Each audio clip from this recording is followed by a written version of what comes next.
Olá. Desculpe invadir este momento com minha voz. Sou o autor dessa peça de teatro que vai começar a assistir.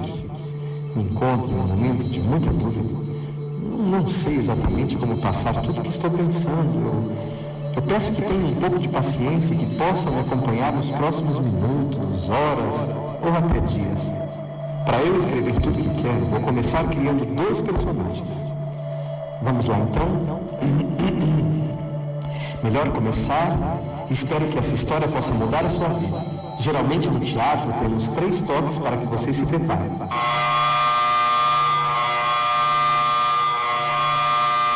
2 personagens estão deitados no palco. Aos poucos começam a ganhar forma.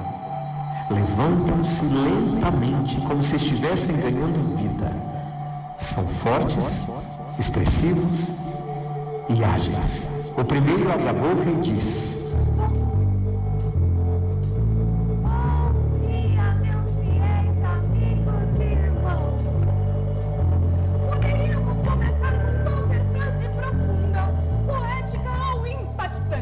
mas nos limitamos à boa e cordial frase.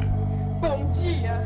Este é o primeiro texto que falo na vida, pois fui escrita por um autor. Digamos que eu acabei de nascer. Por ser uma personagem criada, não possuo nenhuma vida no passado ou no futuro. Viverei enquanto estiver contando essa história. Quando acabar esta peça, basta tirar este figurino e esta maquiagem e não existirá mais nada. Mas não nos importamos em ter somente este tempo de vida, pois o que iremos te contar a partir de agora valerá a pena. Espero que cumpramos a missão e que você entenda exatamente o que queremos te passar. O nosso objetivo é apenas abençoar a sua vida. Se fizermos isso, então teremos cumprido com o nosso papel aqui. E usaremos o teatro para te contar uma linda história. Teatro, do grego teatron, é uma forma de arte em que um ator ou um conjunto de atores interpreta uma história ou atividade para um público em um determinado lugar. Com o auxílio de dramaturgos ou situações improvisadas de diretores e técnicos, o espetáculo tem como objetivo representar uma situação e despertar o sentimento do público. Também denomina-se teatro o edifício onde se desenvolve essa forma de arte, podendo também ser local para apresentações de danças, recitais e etc. Abreviação da frase em inglês que significa End of Thinking Capacity, que significa o fim da capacidade de pensar. Voltando ao assunto, usaremos o teatro para te contar uma história. Estão prontos para escutar?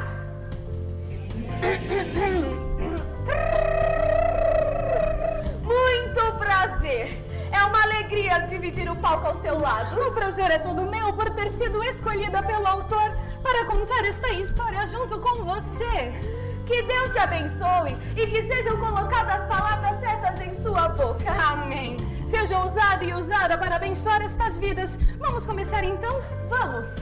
Sejam todos bem-vindos e muito obrigada por ouvirem o que temos a dizer.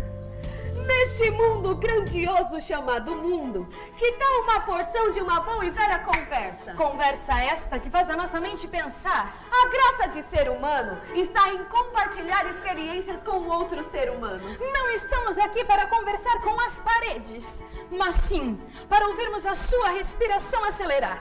Quando em algum momento da prosa for citada alguma situação pela qual você já passou. Ou talvez irá passar. Todos nós estamos sujeitos às surpresas dessa vida. Somos o que somos porque fomos criadas na mente de um autor que estava em busca de 2 pessoas para te contar uma história. Após muito ele pensar, chegou à conclusão que o melhor era nos criar. Saímos do papel e das letras de um confuso escritor para que juntos, vocês e nós, pudéssemos passar alguns minutos refletindo coisas bem profundas sobre a vida. Tadã! E para cumprir com a minha função aqui, peço que abram as suas Bíblias no livro de Gênesis. Gênesis, que significa origem, geração, formação ou criação. É o livro da Bíblia que conta como Deus criou todas as coisas. Sei que peguei todos de surpresa ao pedir isso, mas gostaria que fossem uma plateia bem participante nesta história. Então, como eu estava dizendo, abram as suas Bíblias no livro de Gênesis, capítulo... Mas antes, vamos contar como a Bíblia foi dividida em capítulos e versículos. A divisão do Antigo Testamento em versículos foi estabelecida por estudiosos judeus chamados de maçoretas. Poderíamos ficar o dia inteiro aqui falando sobre os maçoretas. Porém, quem escreveu esta história preferiu se focar em um outro assunto. Contudo, escapa um pouco aos dedos do autor para sugerir que vocês pesquisem sobre os maçoretas. Tenho certeza que irá enriquecer muito os seus conhecimentos em relação à Bíblia.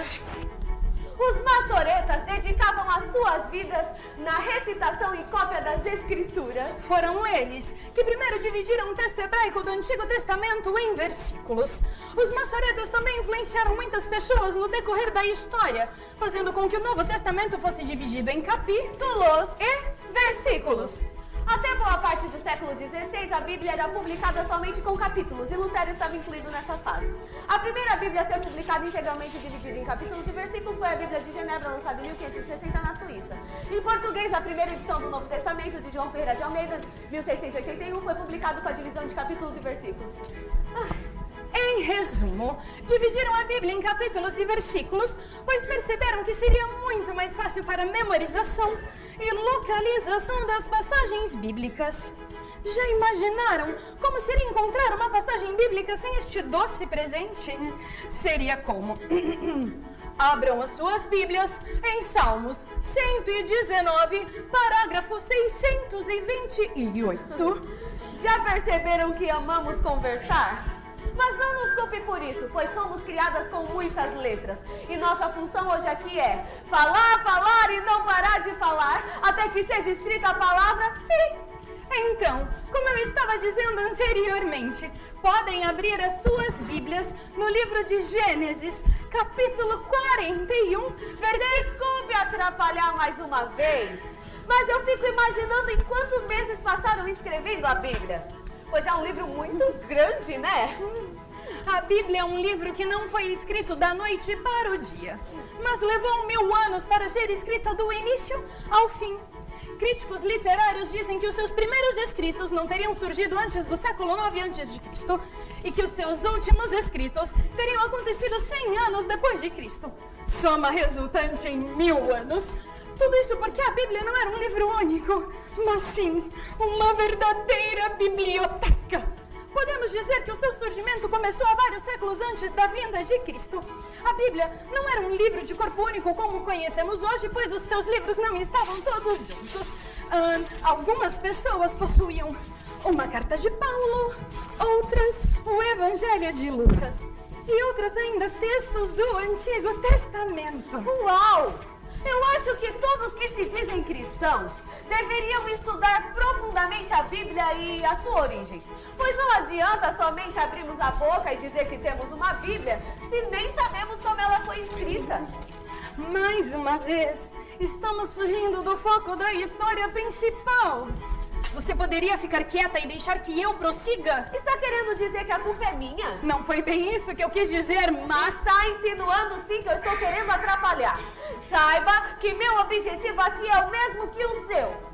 Qual é mesmo o seu nome? Sei que deveria ter dito os nossos nomes há muito tempo. Inclusive, os nossos nomes estão dentro do livro sagrado. Mas achei extremamente necessário falar dessas informações tão importantes em relação à Bíblia. Afinal de contas, é o livro que direciona as nossas vidas. Agora quem está empolgado em contar histórias é você. Acho que podemos revelar nosso nome. E para descobrir, abram as suas Bíblias no livro de Gênesis, capítulo 41, versículos 51 e 52. Alguém poderia ler? Chamou José o nome do primogênito Manassés, porque disse: Deus me fez esquecer de todo o meu trabalho, de toda a casa do meu pai. E o nome do segundo chamou Efraim, porque disse: Deus me fez crescer na terra da minha. Obrigada. Muito prazer. Tenho todas as características de Efraim. É uma honra dizer que o autor viu que cairia muito bem em mim ser chamada de Manassés. O peso que esses nomes carregam significou muito para o personagem principal da história, da qual iremos te contar. Ambos são filhos de José. Sim, o sonhador. E é para falar deste sonhador que nós estamos aqui. Quando José teve os seus filhos, ele pôde ver as promessas de Deus se cumprirem. Rapidamente, pegou seu filho no colo e disse: Efraim, que não é um simples nome, pois o seu significado é: Deus me fez crescer na terra da minha aflição. Imagino que José não pôde conter o riso nos lábios quando nascera Manassés. Ele fechou os olhos, respirou e disse bem alto o significado de Manassés, que é: Deus me fez esquecer. Esquecer e crescer. Essas são as palavras que Deus libera sobre a sua vida neste momento. O versículo bíblico que melhor se encaixa com esta passagem está na carta que Paulo escreveu aos Filipenses, capítulo 3, versículos 13 e 14, que diz: Esquecendo-me das coisas que para trás ficam e avançando para as que estão diante de mim, sigo para o alvo, para o prêmio da soberana vocação de Deus em Cristo Jesus. Certamente, iremos contar a história de um homem que avançou para as coisas que estavam diante dele. E para colocar um pano de fundo em nossa história, usaremos as 4 estações do ano. Algumas regiões e países não têm as 4 estações bem definidas, mas nós acreditamos que todos vocês já ouviram falar de primavera, verão, outono e inverno. E para representar bem cada estação, usaremos alguns elementos, como esta capa colorida e esta flor, que representam a primavera. Este cachecol e estas folhas secas que representam o outono. Que tal se enfrentarmos o intenso frio do inverno com este casaco e este livro? Mas isso não representa o inverno. Isso é o que todos pensam. Eu não estou falando pelos outros. Tenho certeza que não conseguiremos encaixar um livro no inverno. Já falei que não gosto que fale desta forma tão áspera comigo. Você nunca disse isso. Disse sim, pois eu não me esqueço das coisas que digo. Você acabou de ser criada, logo nunca falou essa frase, pois nunca existiu. Gostaria que quem está escrevendo esta história me desse uma porção de razão e falasse algumas verdades sobre você. Eu só quero contar logo a história, pois o público não veio aqui para assistir a discussão de 2 personagens criadas em uma noite acordada de um autor. Quero que mantenha o casaco e o livro e vou explicar o porquê. Em dias difíceis de inverno, as pessoas têm a tendência a achar que não existe mais esperança. Em dias da provação do frio, o livro nos mostra que devemos crescer em sabedoria e conhecimento. Como não pensei isso antes? Já sei, porque não fui criada antes, logo não tinha como pensar. Usaremos as 4 estações do ano para explicar por cada fase pela qual José precisou passar para que fosse cumprido o propósito de Deus em sua vida. Estamos iniciando o ano de 2018 e somos obrigados a passar por todas as estações. Temos aqui um papel e digamos que você teve a oportunidade de escrever para José uma frase de incentivo para uma das estações em que ele estiver vivendo com dificuldades. Deverá guardar este papel e no momento oportuno iremos utilizá-lo. E não se esqueça que separamos roupas e acessórios para José usar em cada estação de sua vida. Relembrando, primavera, verão, outono e inverno. Acho que já falamos isso antes. Mas agora é pra valer. Estão prontos para começar? Acho que estão quase prontos para irem embora. Sejam todos bem-vindos à história de José. José era o filho preferido de seu pai. E todos sabiam disso. Vivia andando por todos os lados, exibindo sua túnica colorida. A túnica de José era cheia de cores, assim como a primavera. A primavera é considerada a estação mais florida do ano, marcada também pelas belas paisagens feitas pela natureza, com a sua diversidade de cores e flores. É uma estação com um clima muito agradável. Em resumo, é a estação onde todos queremos estar, onde tudo é belo, agradável e confortável. E esse é o nosso foco, alcançar a primavera. Já nascemos ouvindo que tudo vai dar certo, que teremos sucesso e que a vitória está garantida. José era um sonhador. Ele vivia contando seus sonhos a todos o tempo todo. Vivia em um mundo cheio de flores. Até que um dia, a primavera acabou. José foi traído por seus irmãos que prepararam uma armadilha para matá-lo. Não estamos preparados para o fim da primavera. Desejamos permanecer nela por toda a nossa vida. Queremos as alvas risadas das margaridas, os ricos movimentos do girassol. Desejamos que tudo permaneça mascarado pelas flores. Queremos a proteção que o manto colorido nos traz. Queremos, queremos e queremos. Mas as estações precisam mudar. Em sua alma, José gritava: ninguém vai arrancar este manto colorido de mim! Foi o meu pai que me deu. 2018 será um ano apenas de momentos felizes. Eu não vou suportar passar por tudo isso. Saiam todos daqui! Não ousem tocar no meu manto de proteção. Eu não sei passar pelos momentos de dor. A minha vida não foi feita para passar por momentos difíceis. Os irmãos de José não tiveram piedade. O empurraram em uma cisterna e arrancaram a sua túnica colorida. As flores se foram. Para José, restava apenas uma cisterna. Por que tanta maldade? Ele não fez nada contra os que o cercavam. Os irmãos de José se arrependem. Mercadores se aproximam e ele é vendido ao mercado de escravos. Da proteção do pai ao maldito mercado da escravidão. Estou segurando a linda túnica usada por José. Quem aqui está disposto a dar o maior lance por ela? Agora, analisem todos os presentes. Essa túnica colorida poderia ser usada no verão? Pesada dessa maneira, traria refrigério e um intenso calor? Vamos! Pergunto isso porque vejo aqui muitos que estão usando roupas da estação errada. Muitos que não conseguem olhar para o futuro. Tirem logo essas vestes do passado. Ainda não entenderam que a estação mudou? Vou perguntar mais uma vez agora de outra maneira. Com esses pensamentos do passado que você vai encarar o novo que está entrando na sua vida? Muitos estão se enganando e fingindo que ainda estão na primavera. Fingindo que tudo são flores. Mesmo sabendo que precisam encarar a dura realidade do novo. José é arrancado da primavera. Ele precisava crescer e entrar para a estação mais quente do ano, o verão. No meio do caminho ele sente o ar agradável, o aroma das flores de lótus e algumas plantas aquáticas. Ele agora é prisioneiro de uma caravana de mercadores que está atravessando a planície do vasto delta do Nilo, rumo a uma outra cidade egípcia. José se lembra de seu lar na região montanhosa de Hebron, que agora estava a quilômetros de distância. A sua vida era muito diferente. Pessoas passam pela caravana. José não consegue compreender o que elas falam. Ele tenta entender uma palavra aqui e ali. Ele precisa aprender esse idioma, pois sente que nunca mais voltará para casa.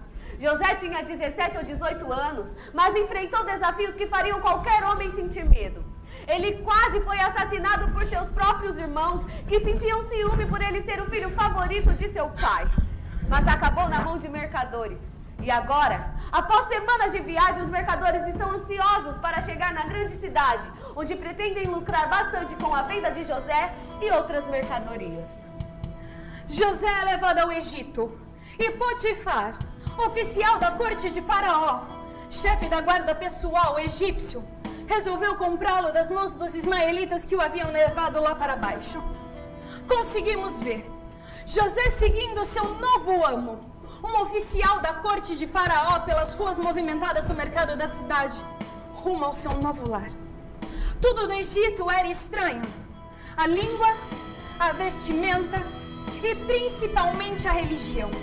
Eles cultuavam uma multidão de deuses, praticavam o ocultismo e artes mágicas, tinham fascínio pela morte e vida após morte.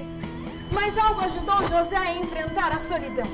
A Bíblia diz que Deus estava com ele. O calor do verão era intenso naquela gigante nação chamada Egito. O sol entrava pela porta daquele luxuoso lugar que José cuidava. O que mais me intriga nessa história é quando vejo calado. Em nenhum momento ele abre a boca para falar que foi traído por seus irmãos. Quem sabe, ao falar, alguém poderia tentar encontrar o pai daquele inocente rapaz. Mas ele continuava em silêncio. As portas de Potifar estavam abertas e José se viu diante de um grande desafio: ser escravo. Logo ele, que era um filho tão querido, agora precisava aprender a cuidar de uma casa tão grande como esta. São momentos como estes que marcam as características do verão. Sol intenso, luz forte, a ausência da escuridão. José não era uma pessoa comum e logo todos naquela casa começam a perceber isso. Mesmo em meio ao sol intenso, ele prosperava. Chego a questionar quando a Bíblia diz que tudo quanto José fazia, ele era próspero. Afinal de contas, ele era um escravo. E até onde eu sei, escravos não são prósperos. José não se desesperou e fazia o melhor que podia em seu trabalho, agindo de um modo onde Deus o abençoou. Logo, conquistou a confiança de seu novo amo e se tornou encarregado de tudo que havia em sua casa. Só basta entender que a maneira como Deus vê o homem é realmente diferente da nossa. Em momentos de pressão do sol, chegamos a acreditar que nada está no seu lugar certo. Ele estava longe do pai, longe do seu lugar seguro, e ao invés de murmurar e fugir, ele resolve ficar e crescer na terra da sua aflição. Se torna então o homem de confiança da casa de Potifar. Tudo estava em suas mãos, e sem perceber, o menino José, o jovem sonhador, estava deixando de ser imaturo para aprender a cuidar da casa dos ricos. Aprendizado é isso. Ele estava sendo preparado para algo grande. Muitos esperam com ansiedade o sol do verão, mas se esquecem das tempestades. Houve certa história de uma simpática senhora que levou 25 anos para construir uma linda casa. Ela trabalhava incansavelmente desde o nascer do sol até o escurecer. Abandonada pelo marido com seus 4 filhos, Dona Esmeralda entregava sangue e suor para comprar cada móvel de sua casa. No início, ela tinha apenas um terreno e um único cômodo de madeira. Ano após ano, Dona Esmeralda construía um pedacinho de seu lar. Um dia, Dona Esmeralda acordou, abriu a janela e sorriu para o lindo sol. Caminhou por toda a sua casa construída. Esquentou o seu café e sentou à sua grande mesa, com a qual tinha sonhado tanto em adquirir. Seus filhos estavam dormindo. Ela sorri e agradece a Deus, pois havia conseguido terminar de construir a sua casa. De repente, um vento forte entrou pela janela e acariciou o rosto daquela corajosa mulher que sorriu. O vento continuou forte, levando para longe os papéis que estavam em cima da mesa. Então, o sol começou lentamente a desaparecer e do céu ouviu-se um barulho de trovoadas. Um vento violento entrou e fez a porta do quarto de seus filhos bater com força. Eles acordaram. Ela sorri e agradece a Deus. Afinal de contas, para quem nem tinha portas antes, aquilo era uma grande bênção. Uma gota cai em sua telha, seguida de 2, 3, e de repente uma tempestade inesperada assusta todos os moradores daquela região. Melhor correr, fechar a janela, se esconder e aproveitar aquele dia com os filhos ao redor. Certamente era uma chuva forte, mas passageira. Porém, durante horas ela não passou. A água resolve invadir as pressas e começa a molhar os tapetes. Horas depois, tudo estava destruído. Dona Esmeralda é arrancada violentamente de seus sonhos. Os móveis são levados pela enchente, a terra ao redor começa a ceder e algumas paredes não resistiram e caíram. O sonho que levou 25 anos para ser construído foi embora em poucas horas. A casa que estava de pé caiu. Ela não podia acreditar que aquilo havia acontecido. Demorou tanto para construir e perdeu tudo tão rápido. Mas eis que a tempestade chega. E ela chega para apagar o sol. Você se acostuma com a nova estação. consegue se adaptar mesmo em meio a uma nova luta. Resolve levantar a cabeça e crescer mesmo em meio a tanta batalha. Mas não espera pelo tempestuoso pecado que vai bater à sua porta. José permanecia firme. Nós permanecemos firmes em amar a Deus. Mas eis que a mulher de Potifar resolve se levantar. A mulher de Potifar representa o pecado. Ela vem sem piedade, sem se importar com sua história ou seu futuro. Ela chega de repente, ela só quer nos destruir. Chega com lábios doces, mas o fim é amargo. Em algum momento desse ano eu já fui ou serei tentada. A Bíblia nos alerta dizendo: aquele que está de pé, cuidado para que não caia. Eu olho para todos nós e fico imaginando o tamanho da batalha que cada um trava todos os dias. Qual o nome do pecado que está tentando nos destruir? Temos tantos sonhos, tantas promessas, lutamos tanto para conquistar algumas coisas. Vamos deixar mesmo essa tempestade destruir tudo? Vamos trocar a nossa família pela mulher de Potifar? Pergunta e responda a você mesmo. Esse pecado vale a sua morte? A mulher de Potifar rodeava José. Ela elogiava, se arrumava e tentava se aproximar dele. Mas os olhos daquele jovem estavam fixos em seus sonhos. Todos os dias ela passava o perfume da sedução e tentava conquistar José. Um dia, ela esperou que todos os servos não estivessem por perto. Ela sabia que José entraria em sua casa para trabalhar e que quando ele entrasse, a armadilha estaria pronta. Quando José entrou, ela o agarrou. Ela tirou as vestes que ele estava vestindo. Ele tentou se livrar, mas as roupas dele ficaram nas mãos dela. Vejam, mais uma vez a veste é arrancada. O preço para se manter em santidade foi alto. Atenção, atenção, todo baixo Egito! Um escândalo aconteceu. A mulher de Potifar quis se vingar. Ela começou a gritar para que os servos entrassem em sua casa. E quando eles entraram, ela disse que José havia tentado estuprá-la. Ela contou para Potifar a mesma mentira e disse que ele era o culpado por ter colocado um estrangeiro em sua casa. Como Potifar reagiu? Lemos. E acendeu-se a sua ira, e ele determinou que José fosse preso. José agora estava naquela fria prisão. Seus pés foram acorrentados. Em Gênesis 39, 21, o relato nos dá uma animadora resposta. Deus estava com José e estendia-lhe benevolência. Nenhuma cela, cárcere ou masmorra pode impedir que os servos do Senhor recebam o seu leal amor. José fazia o seu melhor no trabalho e entregava todo o resto nas mãos do Senhor. Com as bênçãos dele, José conquistava confiança e respeito, como havia acontecido na casa de Potifar. O relato diz que o carcereiro mor deixou aos cuidados de José todos os prisioneiros que haviam na casa da prisão. E sucedeu que o copeiro e o padeiro do rei do Egito foram presos no mesmo lugar onde José estava. O outono está chegando ao fim, mas essa estação foi apenas uma preparação para o inverno que chegará. Do que você está falando? A árvore já perdeu todas as suas folhas, não tem coisa pior por vir. José interpretou os sonhos daqueles homens, pediu que eles contassem a Faraó de que ele estava preso lá injustamente. Mas o chefe dos copeiros se esqueceu de José.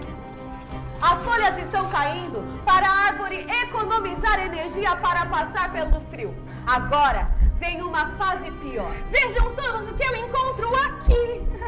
Já falamos de todas as estações. Onde pensa que vai? O que está fazendo com essa túnica colorida? Porque José interpretou os sonhos daqueles homens importantes. Logo eles falarão para Faraó e ele será liberto. Chegou a hora de entrar para a primavera novamente. Tire isso, por favor.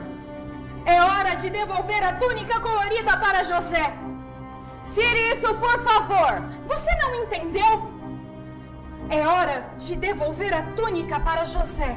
Mas isso não está na história. Como tem tanta certeza? Me dê o livro. Tome. Aqui está tudo claro. Não podemos mudar nada do que está escrito nesse livro. José prosperou dentro da prisão. Ele entendeu as mudanças que o outono trouxe para ele. E chegou a hora dele ser honrado. Não estou conseguindo achar. Vamos terminar logo isso. José recebe de volta sua túnica colorida. Se prepara para confrontar os seus irmãos e fazer justiça.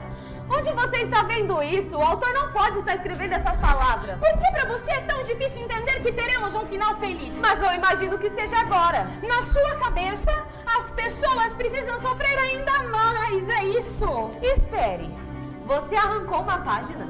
Senhoras e senhores, chegou a hora do triunfo de José. Cale-se! Você arrancou uma página! Você não vai fazer isso novamente. Esta parte da história já passou. Chega! Você está passando de todos os limites. Arrancou uma página para tentar chegar no lugar de conforto. Não sabe que tal atitude pode matar ao invés de dar vida? Está tentando ajudar a borboleta a sair do casulo antes da hora. Se atrapalhar o processo, ela não vai voar. Processo? Qual processo você está falando? Não percebeu que José fez tudo o que podia e Deus ficou em silêncio o tempo inteiro? É isso que você está sugerindo, que estas pessoas não reajam, que elas fiquem aguardando a grande vontade de Deus, enquanto Deus fica em silêncio. Eu cansei e arranquei mesmo a página. Me devolve! Cansei de ser manipulada por um escritor invisível que fica me dizendo que eu tenho que falar e fazer o tempo todo. Que história tão louca que estamos contando! José não fez nada. Está pagando por qual erro? Me devolve! Você está totalmente equivocada em suas ideias. Não admito que roube as palavras desse livro. Anátema querer mudar o que já está escrito. Não ouse dizer mais uma palavra sequer do que está escrito aí. Do que tem tanto medo? Não vou mais dar ouvidos a você. Eu não aceito mais passar pelos processos. E agora será do meu jeito. Em Gênesis 40:23... Somos todos obras do acaso, responsáveis pelo próprio destino. E o copeiro mor, porém não se lembrou de José. Antes... se esqueceu. É disso que eu estou falando. Como podemos acreditar que teremos um bom resultado? Olhe para estas pessoas. Muitas aqui estão passando por um processo de dor há muito tempo. Outras estão orando há anos e não conseguem ouvir uma resposta sequer. Algumas aqui estão prestes a jogar tudo pro alto porque elas não conseguem mais ver saída. Você não percebe? Vieram aqui hoje buscar uma resposta. E o que elas terão que ouvir? Que elas precisam passar ainda mais por processos. O processo é necessário. Deus trata forte com quem tem um futuro forte. Não aprendeu nada com a história de José? Na casa de Potifar, ele aprendeu a cuidar da casa de rico. Isso que adiantou tudo isso? Na casa de Potifar, Deus ensinou ele a administrar o muito. E agora, na prisão, ele está aprendendo a administrar os oprimidos. Ele aprendeu a governar o muito e o pouco. Não ouse tentar arrancar as páginas das pessoas que estão aqui ouvindo tudo isso. Não pense em arrancar as páginas dos processos da vida de cada um. O pior erro é tentar evitar passar pela dor. Em Gênesis 40:23 lemos: e o copeiro mau, porém, não se lembrou de José, antes se esqueceu dele. Vamos, leia! Você foi chamada para fazer isso e não pode voltar atrás. Estamos chegando ao fim das estações e vamos entrar no inverno.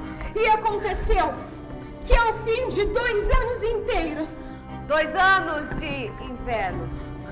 Mas ele está passando por isso faz 11 anos. José esperava que os homens fossem retribuir e contar a sua história a Faraó. Mas é necessário passar pelo inverno. Não tem como evitar o inverno. Não tem como pular essa estação.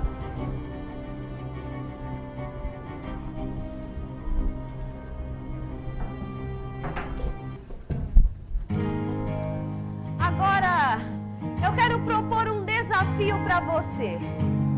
Todos aqui têm celular? Eu quero que você pegue o seu celular. Se você tiver dados móveis, internet, ligue. Se você não tiver, tudo bem. No momento em que você chegar na sua casa ou no sinal de Wi-Fi, você envia mensagem. Você viu aqui o que é uma estação do inverno. O inverno é conhecido como uma estação de esquecimento, é uma estação fria, onde nos sentimos sozinhos e abandonados. Pode ser que você não esteja vivendo essa estação, mas eu tenho certeza que você conhece alguém que esteja passando por esses momentos de dificuldades. Então, eu quero que você identifique nos seus contatos essa pessoa que está passando por esse momento difícil, por essa estação do inverno. Eu quero que você abra a caixa de mensagem e envie algo direcionado por Deus para a vida dessa pessoa. Eu quero que você saia da sua zona de conforto e saia das quatro paredes e envie alguma coisa, faça alguma coisa pelas pessoas que estão lá fora. Isso é necessário para que você se torne uma igreja. Isso é necessário para que você mostre o amor de Deus para com você. Amém? Seja usado por Deus nessa manhã. Eu quero que você abaixe a sua cabeça e interceda por essa pessoa agora. Pai, em nome de Jesus, aqui está a tua igreja, Deus. Eu peço que o Senhor instrua os teus filhos, instrua, Senhor Jesus, a tua noiva a fazer essa diferença nessa manhã, Pai. Eu peço que o Senhor os conduza, Pai, para enviar essa mensagem. E que eles saiam daqui, Senhor Jesus, fazendo realmente a diferença, sendo luz diante das trevas, Pai. Eu quero que desejo, Pai, eu peço para o Senhor que o Senhor venha levantar aqui dentro uma multidão de soldados de Cristo, uma multidão de um povo que se importa em levar o teu amor, que se importa em levar o teu evangelho, Pai. Em nome de Jesus, e que essas mensagens possam chegar no momento exato na vida dessas pessoas lá fora, Pai. Eu não sei que momento essas mensagens vão chegar, mas que venham trazer vida, que venham trazer esperança, que venham trazer cura e restauração, Pai, para essas pessoas, Deus. Em nome de Jesus, desde já eu te agradeço por todos os milagres e maravilhas que o Senhor fará através do teu povo, Deus. Em nome de Jesus. Amém.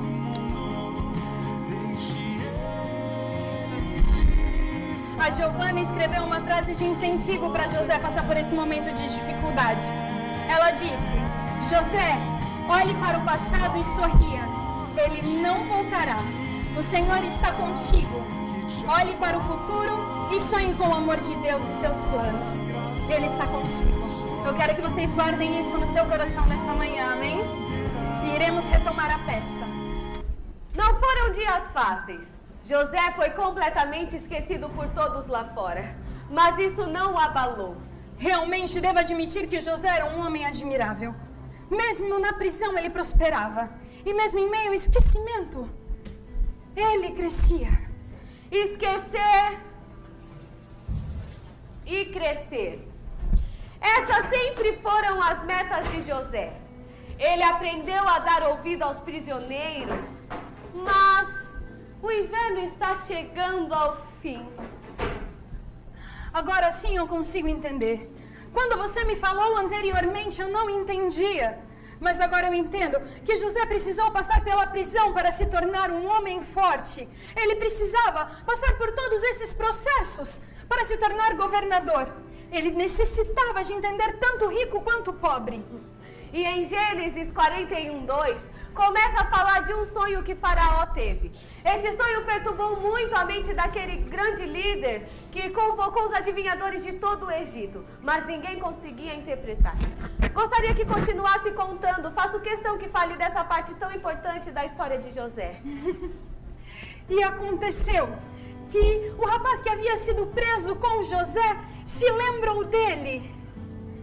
Não poderia ter se lembrado logo que saiu? Processo, minha cara, não se lembra do que aprendeu? Então, o rapaz que havia sido preso com José se lembrou dele e contou tudo o que sabia para Faraó. O inverno está chegando ao fim.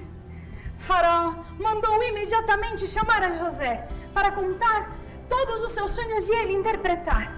O tempo de silêncio e esquecimento está chegando ao fim. Finalmente, José interpretou o sonho de Faraó. E Faraó fez com que ele se tornasse governador do Egito. É verdade isso? Sim.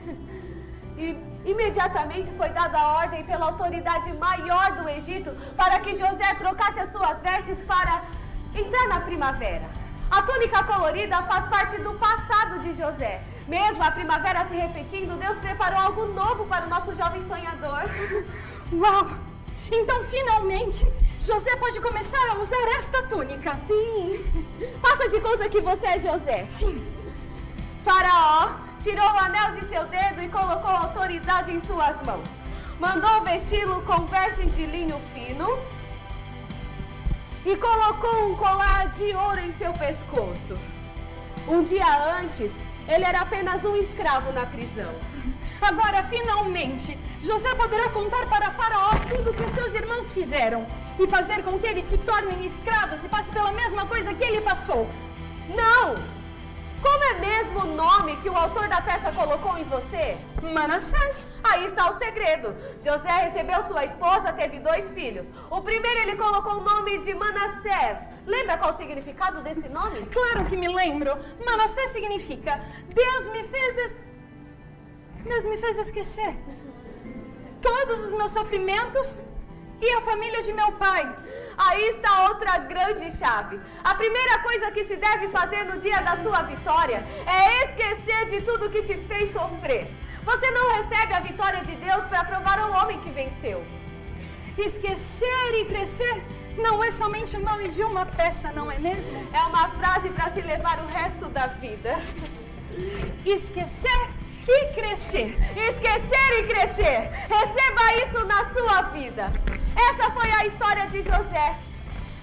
Em 4 estações fizemos uma coleção de palavras. Passamos pelo intenso calor do sol, tempestades, incertezas que se põem à mesa e situações que mudaram circunstâncias de quente para frio.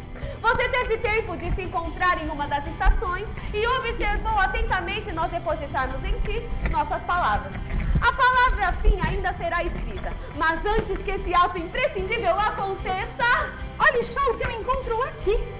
Algo que o autor da peça deixou para o final, que é de seu interesse. Você gostaria de ler?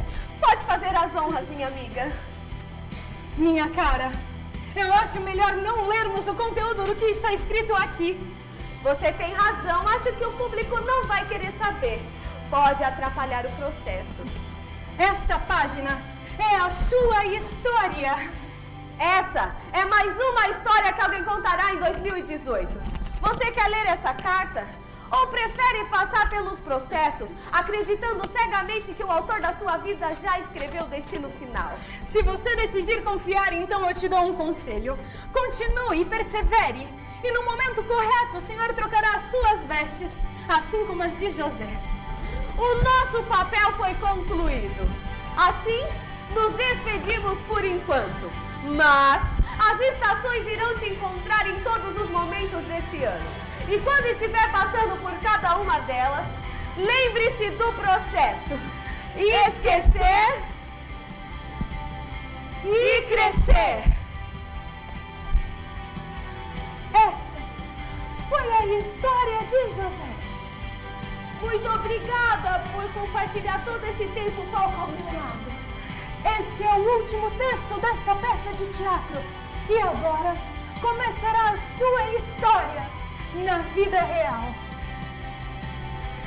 Fim.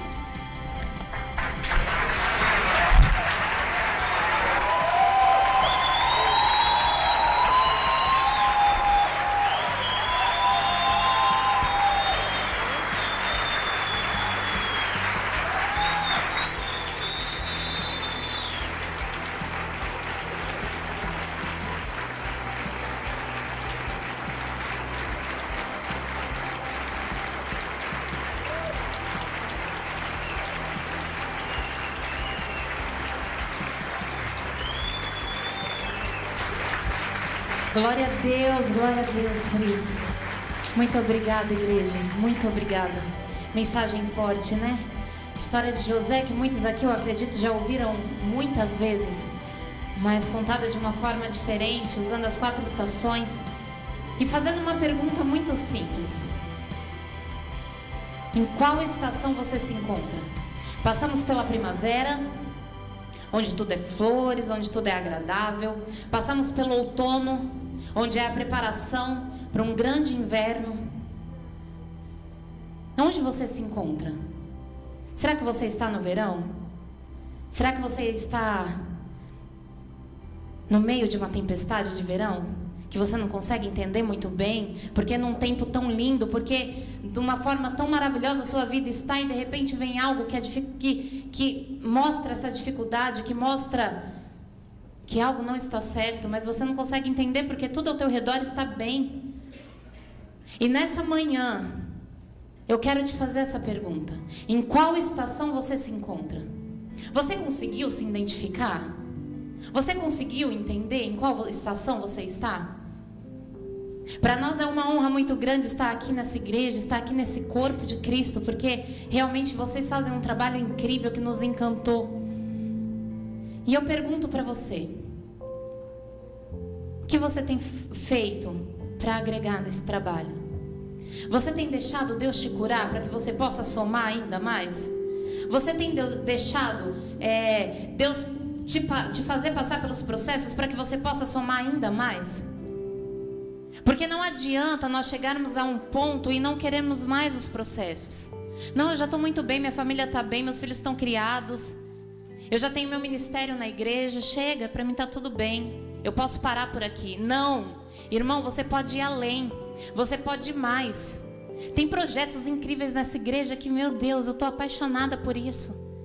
Mas você ainda pode mais. Quem sabe de você que está passando por um processo difícil nesse momento, que está passando por um processo que você ainda não está conseguindo entender, é que Deus está fazendo para você criar um novo projeto, para fazer ainda coisas maiores.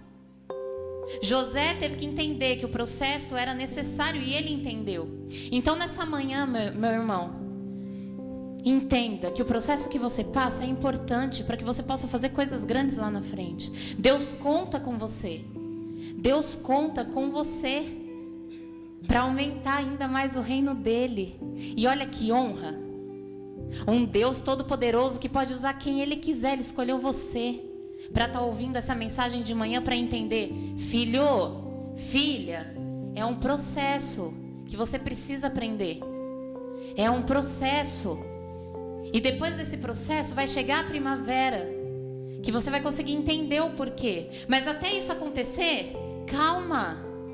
Passe por isso, não queira pular a estação, não queira arrancar uma página. Porque senão você vai pular um processo e você pode perder coisas grandes. O que seria se José tivesse pulado o processo, se ele não tivesse se tornado governador? O que seria? Nós sabemos a história. Então eu vou pedir para que vocês se coloquem em pé em nome de Jesus. E eu vou fazer uma pergunta muito simples e nós vamos orar. Eu sei que o horário está apertado. Eu quero que você, meu irmão, que entendeu essa mensagem e que conseguiu se encontrar em alguma dessas estações e entende que precisa passar por elas e que é um processo, eu quero que você coloque a mão no teu coração e vamos fazer uma oração. Senhor Jesus, muito obrigado por esse processo. Deus, está doendo, está confuso, está complicado, mas eu sei que é um processo, que o Senhor está comigo e que vai passar. Senhor, em nome de Jesus, eu peço que nessa manhã o Senhor venha abrir a mente de cada um, que o Senhor venha abrir os olhos de cada um, para que eles possam ver o processo que eles estão passando, para que eles possam entender também os processos que os amados deles estão passando, o que a família deles está passando, que o amigo está passando, para que possa dar discernimento, Senhor Jesus, para que eles possam ajudar essas pessoas. Deus, em nome de Jesus, Pai, estamos aqui com um propósito. Estamos aqui com um propósito e eu creio, Pai, que nessa manhã muitos aqui não arrancarão a página dos processos. E aqueles que arrancaram, porque tem pessoas aqui que arrancaram a página, você vai pegar a tua página de volta, vai olhar para o Senhor e vai falar: Deus, eu aceito passar por esse processo, porque eu confio em Ti, porque o Senhor é o autor da minha vida, porque o Senhor é o que sabe de todas as coisas, porque o Senhor é que tem pensamentos bons ao meu respeito. Em nome de Jesus, irmão, aceite o processo. Aceite o processo. Aceite o processo. Em nome de Jesus. Eu quero fazer mais uma pergunta e eu não posso sair daqui sem fazer essa pergunta maravilhosa e que eu me orgulho muito de fazer. Você que ainda não conhece o Senhor Jesus, que quer conhecer e quer ter um encontro com Ele nessa manhã, eu quero, em nome de Jesus, que você erga a tua mão. E você que passou um tempo fora dos caminhos, ou que você se sente afastado, sabe quando a gente se sente afastado do Senhor? Mesmo estando na igreja, mesmo vindo sempre na igreja, mas você se sente afastado, eu quero que você também erga a tua mão e nós vamos renovar essa aliança com o Senhor. Em nome de Jesus. Eu não consigo ver todos, eu não sei se tem pessoas lá atrás, alguns consolidadores, alguns voluntários lá atrás que possam me ajudar. Se alguém erguer a mão, por favor, ore, por favor. Então eu vou pedir que você coloque a tua mão no teu coração, você que quer renovar essa aliança com o Senhor essa manhã, e repita comigo: Senhor Jesus, eu quero nesta manhã entregar meu coração, meu corpo, a minha mente ao Senhor, e que o Senhor faça da minha vida aquilo, Pai, que cabe a Ti fazer, porque ela não me pertence mais, mas pertence ao Senhor. Em nome de Jesus, amém. Amém, pastor.